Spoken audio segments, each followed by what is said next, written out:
Hi, this is Carrie Mitchum. Welcome to Hollywood and Beyond with your host, Stephen Brittingham. Enjoy the show. Hi, friends and listeners. This is host Stephen Brittingham. Do you happen to have a question or a comment for me? Or perhaps you feel that you might make an interesting guest here on Hollywood and Beyond. Whatever your reason may be, please feel free to contact me anytime directly at the show's official email address. That would be hollywoodandbeyondshow@gmail.com. That is hollywoodandbeyondshow@gmail.com. I look forward to hearing from you soon. You can receive all the latest episodes of Hollywood and Beyond with Stephen Brittingham delivered to your favorite listening device by subscribing to the show on Apple Podcasts, Podbean, Spotify, iHeartRadio, or whatever happens to be your favorite podcast listening service. Don't miss out. Tune in. And now, your host, actor and writer, Stephen Brittingham.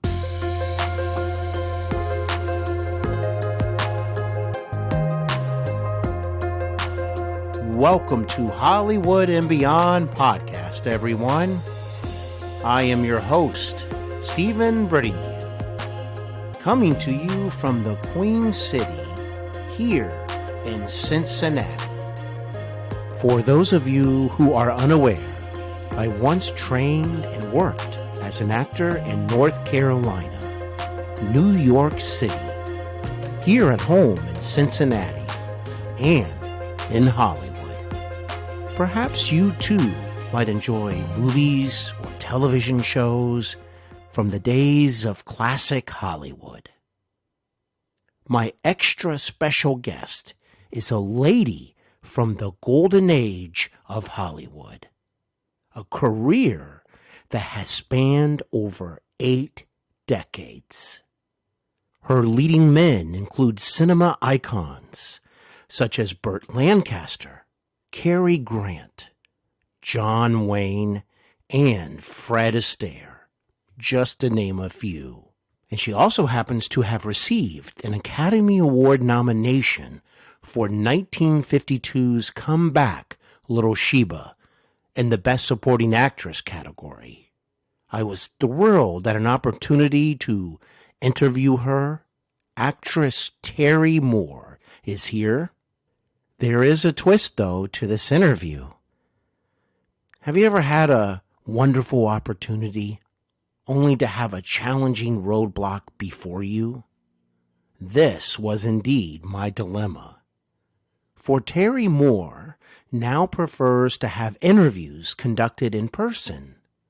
Very understandable, for this is much more comfortable for her. However, I reside here in Cincinnati while Terry is back in Los Angeles. I refuse to throw in the towel.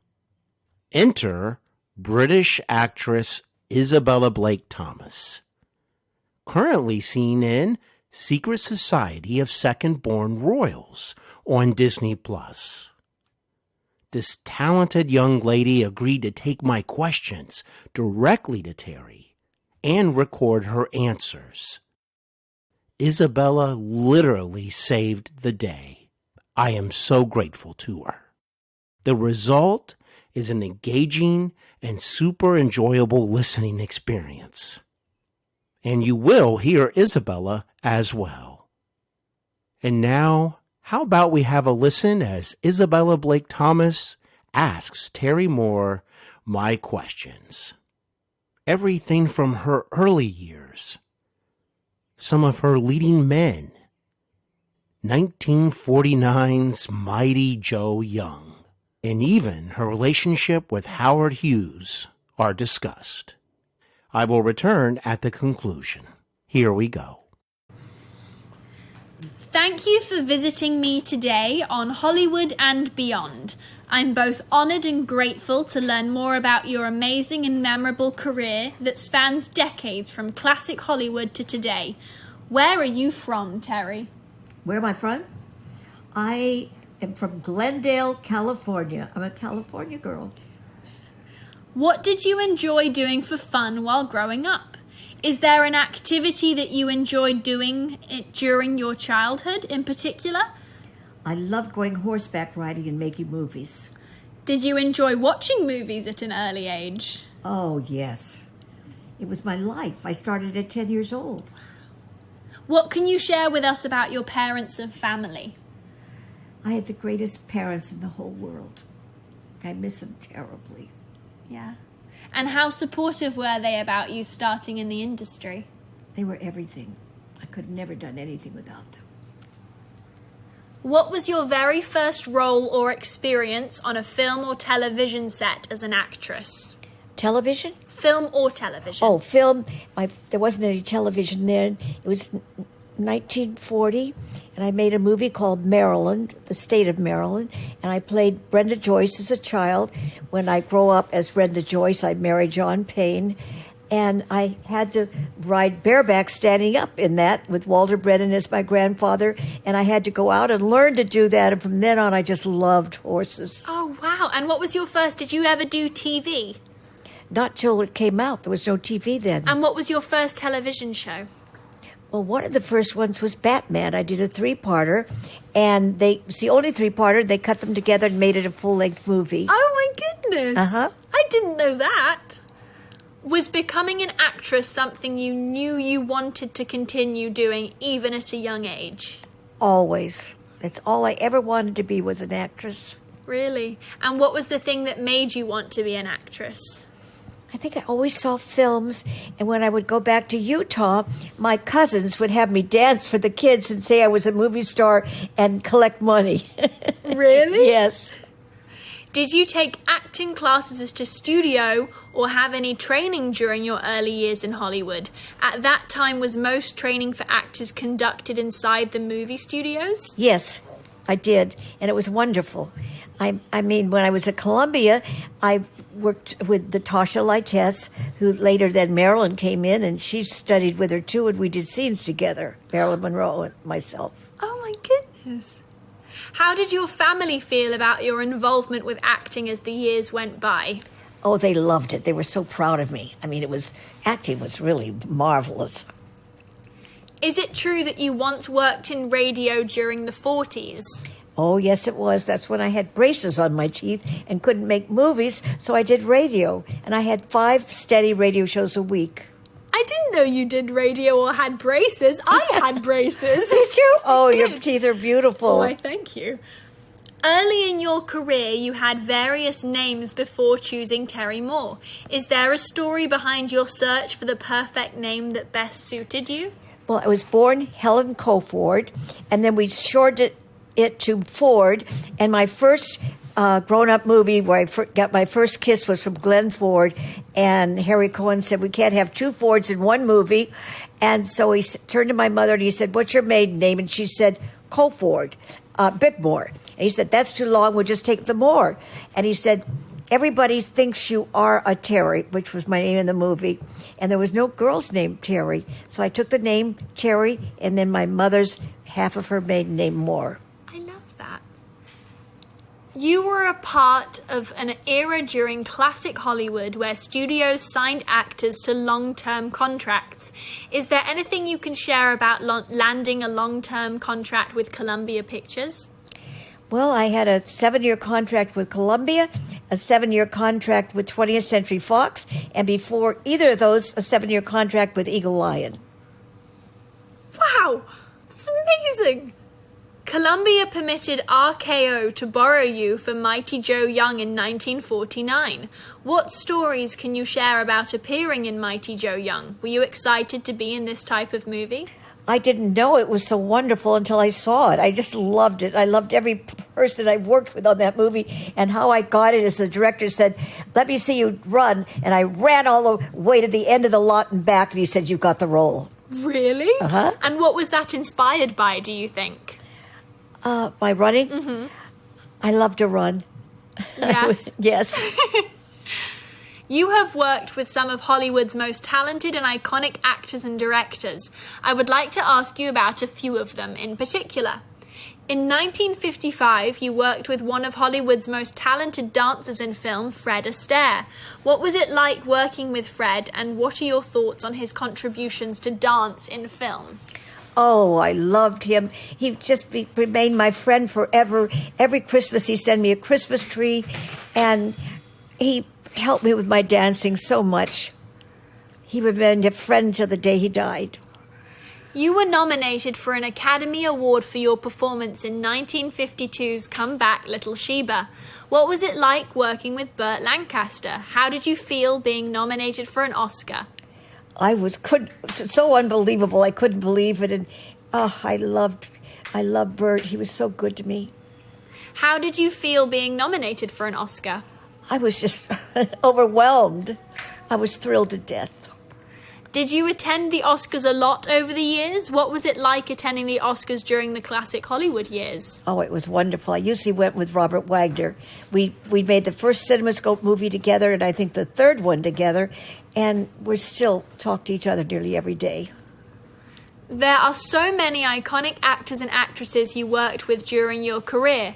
I would like to ask you your memories of John Wayne and Mickey Rooney, and what are your memories of actor Sal Mineo?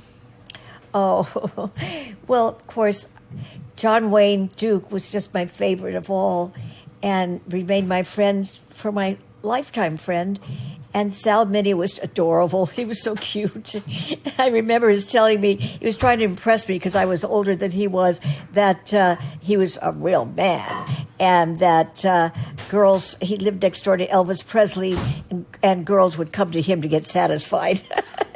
And what about Mickey Rooney? Mickey Rooney was so talented. I mean, between scenes, he would run off and write a song.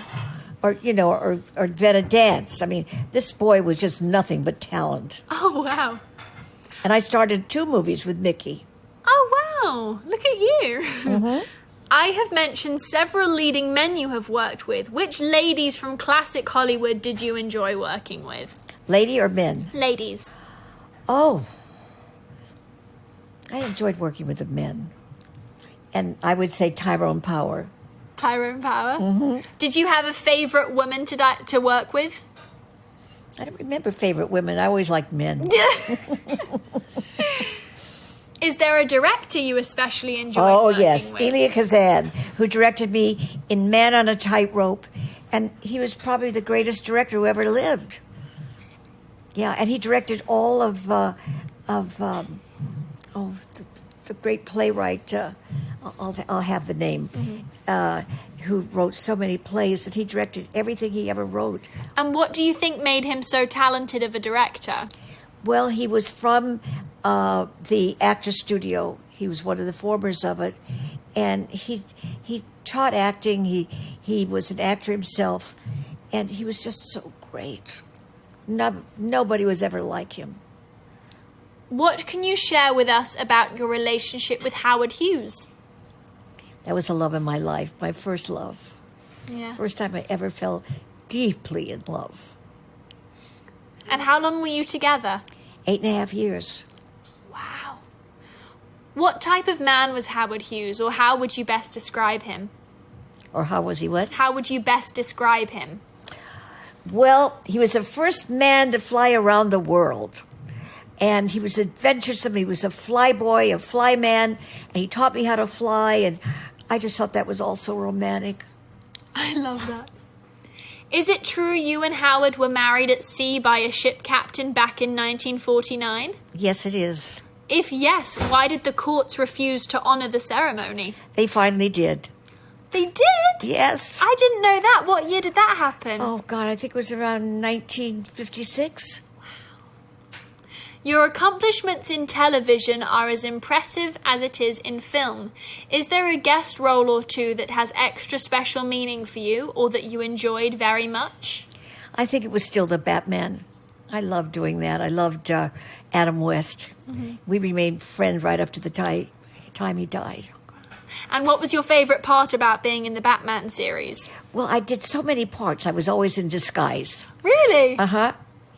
That's amazing. During the Korean War, you assisted in entertaining the troops. What can you share about this experience with us? Is it true you were the #1 pin-up during that war? Yes, I was. And I think probably the most thrilling time, more than making movies or anything, was entertaining troops. Really? The American soldier. What was your number one go-to when performing?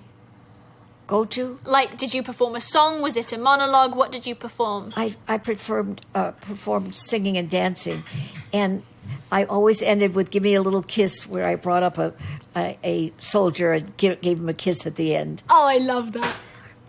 Going back to World War II, what was Hollywood like during those years? Well, so many men went off to war. For instance, Tyrone Power, he was a Marine and he shot down more Nazi planes than any other Marine. And Glenn Ford was a big war hero too. Amazing. And I lost so many boys from ahead of me in high school in that war. Really? Mm-hmm. You have worked with some of the best that Hollywood has to offer. What made the great actors extra good? Was there a common theme you noticed that these actors took such preparation or approach to their work? Well, probably the best actor I ever worked with was Frederick March, and he did a lot of Broadway, and he studied, and he worked to the day he died. He lived every part he ever did, and he earned every credit he ever had. Is there any actor, actress, director, or writer that I've not mentioned that you wish to bring up or share a story about? Well, I guess I just worship Kazan, and I just bring him up all the time.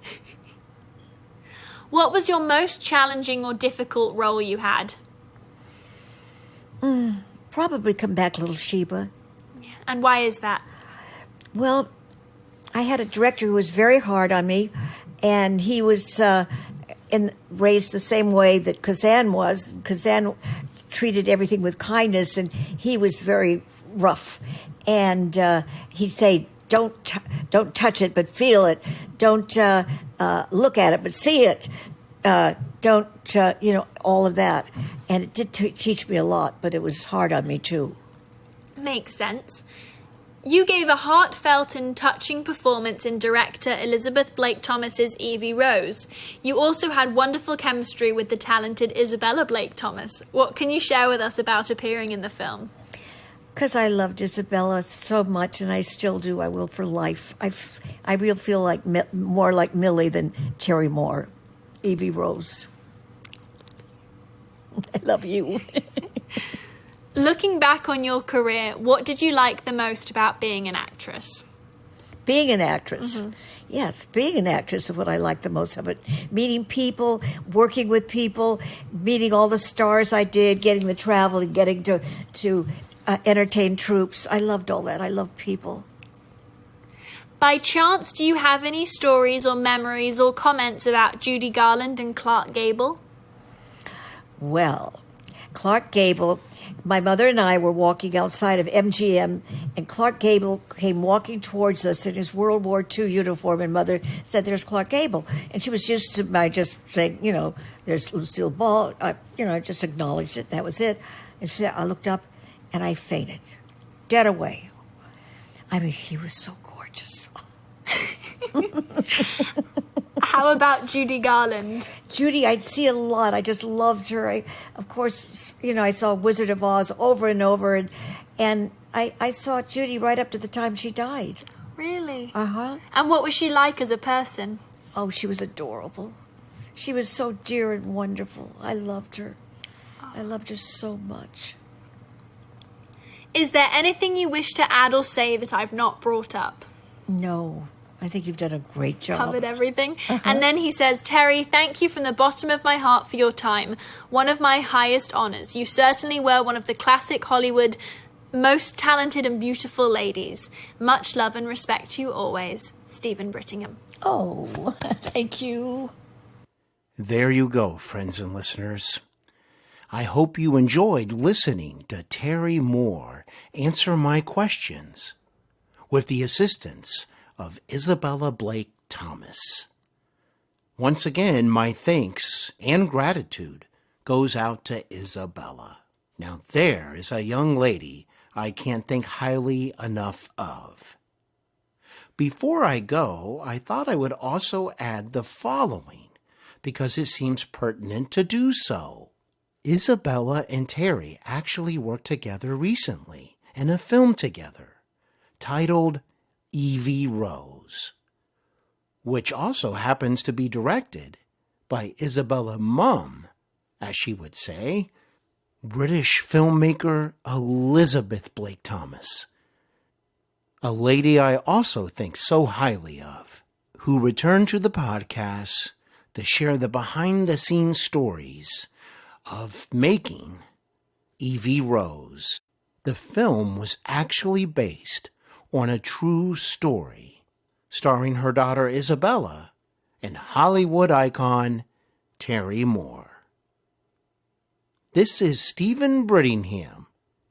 I'll catch you on the next episode of Hollywood and Beyond. Hollywood and Beyond podcast is produced, edited, and hosted by Stephen Brittingham. Thank you for listening.